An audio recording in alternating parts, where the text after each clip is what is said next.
आज हम एक ऐसी खामोश मनोवैज्ञानिक रणनीति को समझेंगे जो इंसान की पूरी वास्तविकता ही नष्ट कर देती है।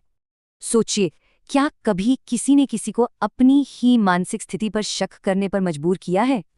बिल्कुल, इसे ही गैसलाइटिंग कहते हैं। ये शब्द असल में 1944 की एक मशहूर फिल्म से आया है। उस फिल्म में पति ने पत्नी को यकीन दिला दिया था कि वो सच में पागल हो रही है।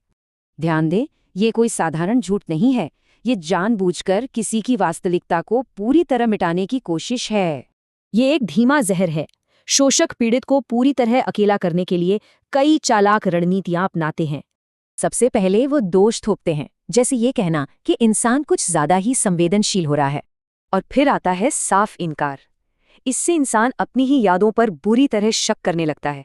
गंभीर अपमान को अक्सर सिर्फ एक मजाक बता दिया जाता है ताकि अपनी गलती की कोई जिम्मेदारी ना लेनी पड़े।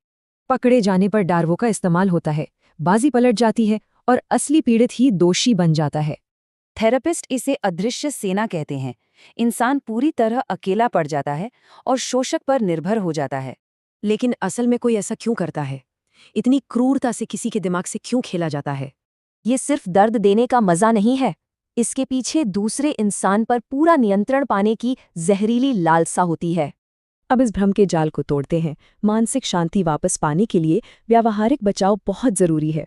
सबसे कारगर है ग्रे रॉक तकनीक। बिल्कुल नीरस बर्ताव करें। इससे शोषक को उसका मनचाहा ड्रामा कभी नहीं मिलेगा। मजबूत सीमाएं तय करना ही इसका अचूक इलाज है। किसी को भी अपनी भावनाएं साबित करने की कोई जरूरत नहीं है। अपनी वास्तविकता वापस पाने के लिए गुप्त नोट्स बनाएं और अपने सबसे भरोसेमंद दोस्तों का पूरा सहारा लें। गहरे आघात से उभरने के लिए EMDR और CBT जैसी विशेषज्ञ थेरेपी भी बहुत बड़ी मदद कर सकती हैं। हमेशा अपनी आंतरिक भावना पर भरोसा रखें। एक स्वस्थ रिश्ता हमेशा इंसान की सीमाओं और वास्तविकता का पूरा सम्मान करेगा।